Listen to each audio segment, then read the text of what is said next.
ओम शांति। प्रत्यय मुरली 20 अगस्त 2026। मीठे बच्चे, बाप आए हैं तुम्हें इस पाप की दुनिया से निकाल सुख चैन की दुनिया में ले जाने। बाप द्वारा तुम्हें सुख शांति की दो सौगातें मिलती है। प्रश्न है, सारी दुनिया में सच्ची सच्ची नंस तुम हो। सच्ची नंस किसे कहेंगे? उत्तर है, सच्ची नंस वह जिनकी बुद्धि में एक की जाद हो, अर्थात नन बट वन। वे अपने को भला नंस कहलाती है, लेकिन उनकी बुद्धि में सिर्फ एक क्राइस्ट की जाद नहीं। क्राइस्ट को भी गॉड का बच्चा कहेंगे। तो उनकी बुद्धि में दो है और तुम्हारी बुद्धि में एक बाप है। इसीलिए तुम सच्ची सच्ची नंस हो। तुम्हें बाप का फरमान है, पवित्र रहना है। गीत है, इस पाप की दुनिया से दूर ले चलो। मीठे मीठे रूहानी बच्चों ने गीत सुना। आत्माओं ने आत्मा को परमात्मा नहीं कहा जा सकता, मनुष्य को भगवान नहीं कह सकते। अच्छा, अभी तुम हो ब्राह्मण, तुमको अभी देवता नहीं कहा जाता। ब्रह्मा को भी देवता नहीं कहा जा सकता। भला कहते हैं ब्रह्म देवताए नमः, विष्णु देवताए नमः, परंतु ब्रह्मा और विष्णु में तो बहुत फर्क है।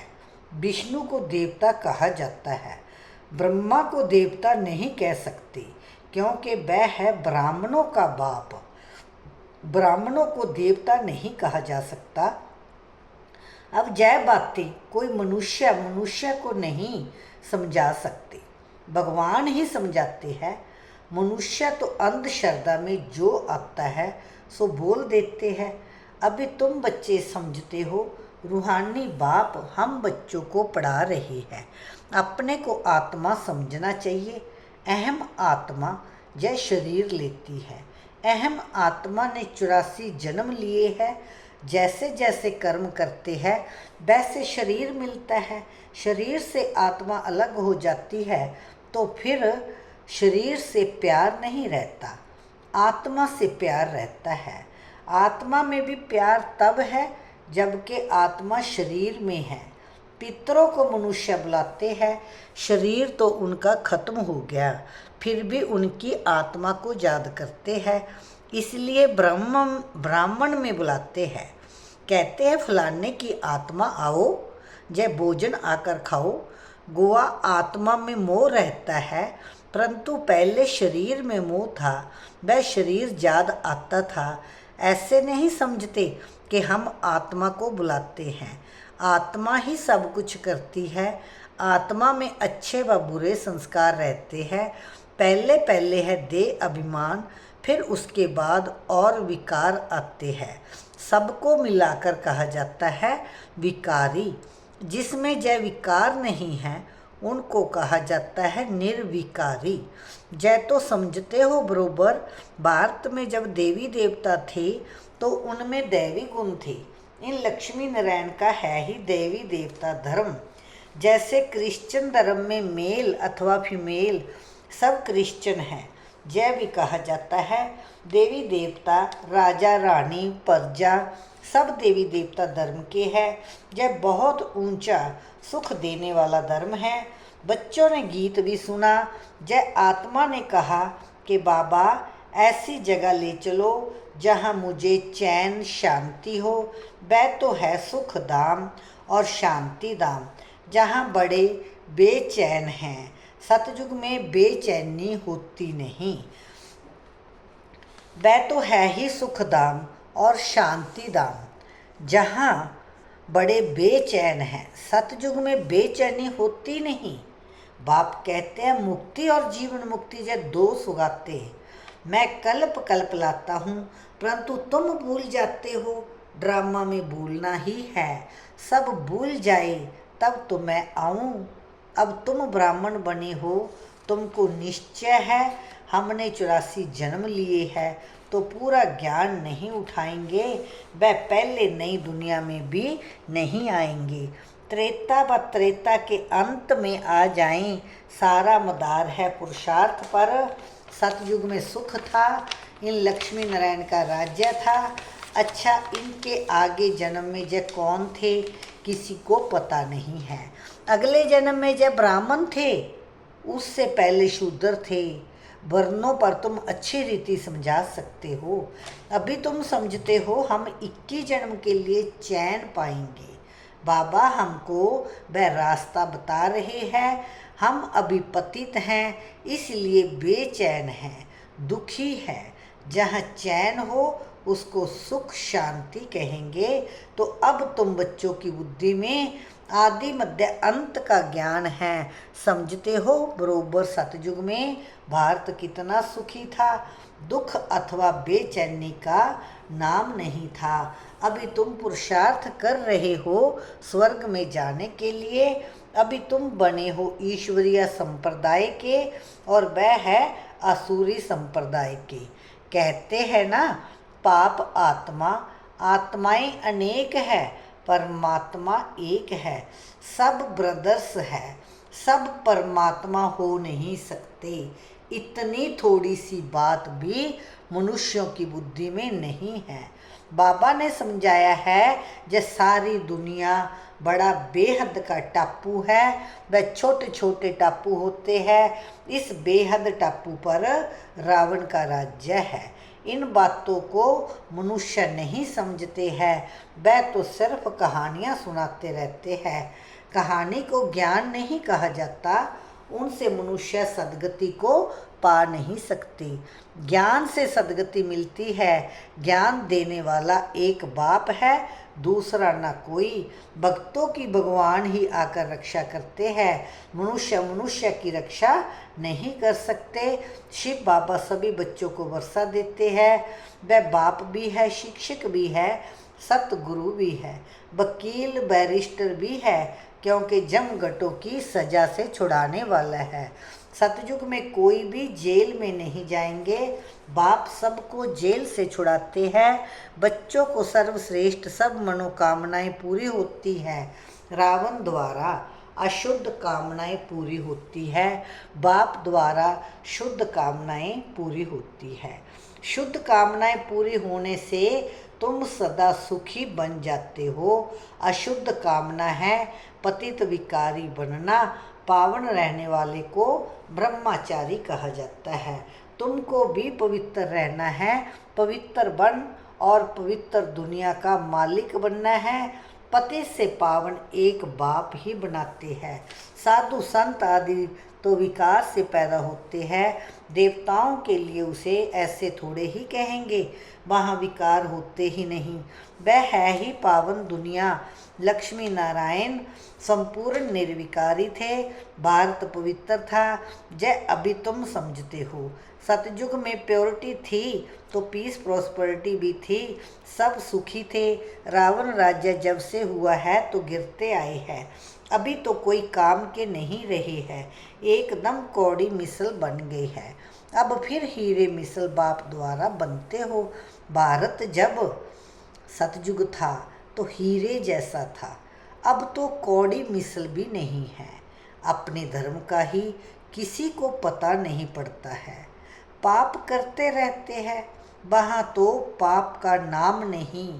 तुम देवी देवता धर्म के नामी ग्रामी हो, देवताओं के ढेर चित्र है और धर्मों में देखकर एक ही चित्र रहता है। क्रिश्चियन पास एक ही क्राइस्ट का चित्र होगा, बौद्धियों के पास एक ही बुद्ध का।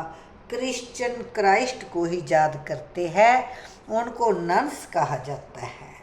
नन्स माना सिवाय एक क्राइस्ट के और कोई नहीं, इसीलिए कहते हैं नन बट क्राइस्ट, ब्रह्मचारी रहते हैं। तुम भी नन्स हो, तुम अपने गृहस्थ विवाह में रहते नन्स बनती हो, एक ही बाप को याद करती हो। नन बट बन, एक शिव बाबा, दूसरा न कोई। उनों की बुद्धि में फिर भी दो आ जाते हैं। क्राइस्ट के लिए भी समझेंगे वह गॉड का बच्चा था, परंतु उनको गॉड की नॉलेज नहीं। तुम बच्चों को नॉलेज है। सारी दुनिया में ऐसा कोई नहीं जिसको परमात्मा की नॉलेज हो। परमात्मा कहाँ रहते हैं, कब आते हैं, उनका क्या पाठ चलता है, यह कोई नहीं जानते। भगवान को जानी जाननहार कहते हैं। समझते हैं वह हमारे दिल की बात को जानते हैं। बाप कहते हैं मैं नहीं जानता, हमको क्या पड़ी है जो हर दिल की बैठ रीड करूँगा। हम आए ही हैं पतितों को पावन बनाने। अगर कोई पवित्र नहीं रहते हैं, झूठ बोलते हैं, तो नुकसान अपने को पहुंचाएंगे। गाया हुआ है देवताओं की सभा में असुर जाकर बैठते थे, वहाँ अमृत बांटा जाता था। कोई विकार में जाकर फिर छिप कर आए बैठते तो वह असुर हुए ना। आपे ही अपना पद भ्रष्ट कर देंगे।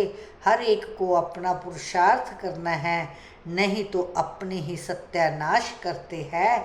बहुत ऐसे हैं जो छिप कर बैठ जाते हैं, कहते हैं हम विकार में थोड़े ही जाते हैं, परंतु विकार में जाते रहते हैं। जह गुआ अपने को ठगते हैं, अपने ही सत्यानाश करते हैं। परम पिता परमात्मा जिसका राइट हैंड धर्मराज है, उनके आगे झूठ बोलते हैं तो खुद ही दंड के भागी बन पड़ते हैं। बहुत सेंटर्स में भी ऐसे होते हैं।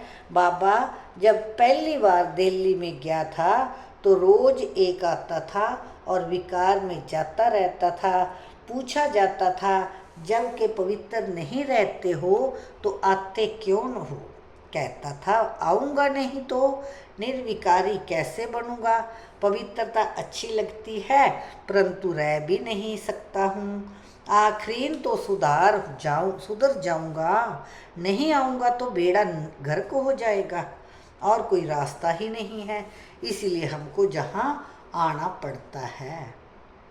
बाप समझाते हैं तुम बाजू मंडल खराब करते हो, कहाँ तक ऐसे आते रहेंगे। पावन जो बनते हैं उनको पति से जैसा घृणा आती है। कहते हैं बाबा इनके हाथ का खाना भी अच्छा नहीं लगता। बाप ने जुक्ति भी बताई, खान पान की खिटपिट होती है, ऐसे तो नहीं नौकरी छोड़ देंगे, फिर जुक्ति से चलाना होता है। कोई को समझाओ तो बिगड़ पड़ते हैं, पवित्र कैसे रहेंगे। जय तो कब सुना नहीं, सन्यासी भी रह नहीं सकते। जब घर बार छोड़ जाते हैं तब पवित्र रह सकते हैं, परंतु जब किसी को पता नहीं कि जहाँ पतित पावन परम पिता परमात्मा पढ़ाते हैं, नहीं मानते, इसलिए विरोध करते हैं। शिव बाबा ब्रह्मा तन में आते हैं, कोई शास्त्र दिखाओ। जय तो गीता में लिखा हुआ है, मैं साधारण बूढ़े तन में आता हूँ। वह अपने जन्मों को नहीं जानते, जय तो लिखा हुआ है। फिर तुम कैसे कहते हो कि परमात्मा कैसे मनुष्य तन में आएंगे? पतित तन में ही आकर रास्ता बताएंगे ना। आगे भी आए थे और कहा था मामेकम याद करो, वही परम धाम में रहते हैं और कहते हैं मामेकम याद करो। श्री कृष्ण का शरीर तो मूल वतन में नहीं होगा, जो कहे मामेकम याद करो। एक परम पिता परमात्मा ही साधारण तन में प्रवेश कर तुम बच्चों को कहते हैं मामेकम याद करो, तो इस योग अग्नि से तुम्हारे पाप कट जाएंगे। इसलिए ही मनुष्य मुझे पतित पावन कहते हैं। पतित पावन जरूर आत्माओं का होगा ना, पतित भी आत्मा ही बनती है। बाप कहते हैं तुम पवित्र आत्मा 16 कला संपूर्ण थी, अभी 9 कला बिल्कुल ही पतित बन गए हो। मैं कल्प कल्प आकर तुमको समझाता हूँ। तुम जो काम चिता पर बैठ पतित बन जाते हो, फिर ज्ञान चिता पर बिठाकर तुमको पावन बनाता हूँ। भारत में पवित्र प्रवृत्ति मार्ग था, अभी अपवित्र प्रवृत्ति मार्ग है, किसको भी चैन नहीं। अब बाप कहते हैं दोनों ज्ञान चिता पर बैठो। हर आत्मा को अपने अपने कर्मों अनुसार शरीर मिलता है। ऐसे नहीं कि दूसरे जन्म में वही पति पत्नी आपस में मिलेंगे, नहीं, इतनी रेस कर ना सके। जय तो पढ़ाई की बात है ना, अज्ञान काल में हो सकता है आपस में बहुत प्रेम है तो उनकी मनोकामनाएं पूरी हो सकती है। वह तो है ही पतित विकारी मार्ग। पति के पीछे पत्नी चिता पर बैठती है दूसरे जन्म में भी जाकर उनसे मिलती है, परंतु दूसरे जन्म में उनको थोड़े ही मालूम पड़ेगा। तुम भी बाबा के साथ ज्ञान चिता पर चढ़ते हो, जय छी शरीर छोड़ चले जाएंगे। तुमको जय अभी मालूम है, उनको तो नहीं रहता कि हम आगे जन्म में ऐसे साथी थे। तुमको भी बाद में वहाँ जय बातें याद नहीं रहेगी। अभी तुम्हारी बुद्धि में एम ऑब्जेक्ट है। मम्मा बाबा लक्ष्मी नारायण बनेंगे, विष्णु है देवता। प्रजापिता ब्रह्मा को देवता नहीं कह सकते, ब्रह्मा सो विष्णु बनते हैं। ब्रह्मा सो विष्णु, विष्णु सो ब्रह्मा कैसे बनते हैं? जय अभी तुमने समझ लिया है। अभी तुम जानते हो चैन सिर्फ स्वर्ग में ही होता है। कोई मरते हैं तो कहते हैं स्वर्ग गया, अर्थात चैन में गया, बेचैनी में पतित रहते हैं। बाप फिर भी कहते हैं अपने को आत्मा समझ, बाप को याद करो तो विक्रम विनाश होंगे। बाकी है डिटेल में समझने की बातें। बाप नॉलेजफुल है तो तुमको भी अपने जैसा नॉलेजफुल बनाएंगे। बाप की याद से तुम सतो प्रधान बनेंगे। जय आत्माओं की रेस है, जो जास्ती याद करेंगे वे जल्दी बनेंगे। जय है योग और पढ़ाई की रेस।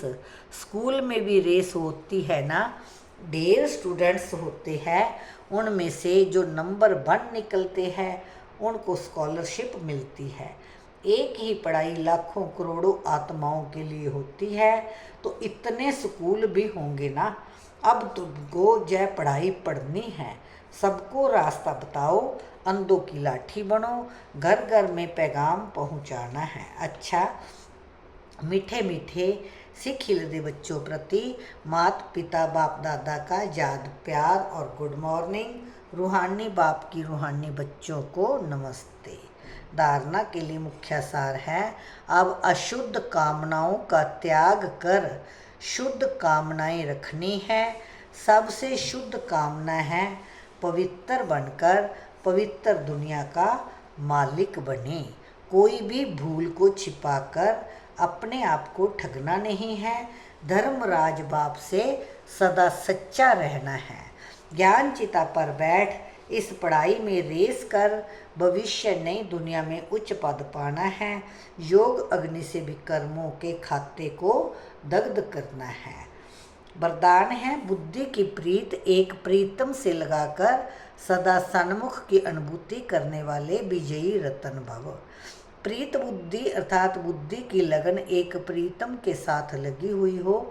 जिसकी एक के साथ प्रीत है उनकी अन्य किसी भी व्यक्ति व वैभव के साथ प्रीत जुट नहीं सकती। वे सदा बाप दादा को अपने सन्मुख अनुभव करेंगे। उन्हें मनसा में भी श्रीमत के विपरीत व्यर्थ संकल्प व विकल्प नहीं आ सकते।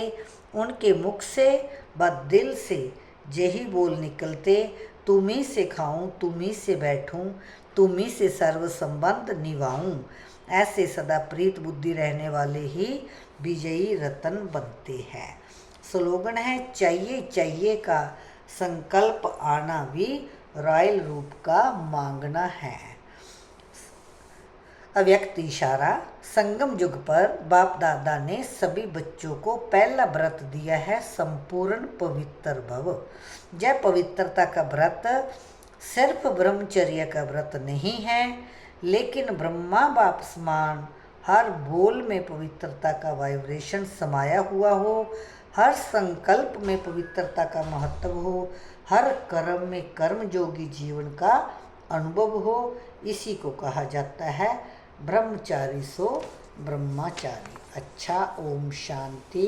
थैंक यू बाबा, शुक्रिया शुक्रिया शुक्रिया। सभी इस मुरली को दोबारा सुने पढ़े, लाइक करें, शेयर करें। थैंक यू बाबा। ओम शांति शांति शांति।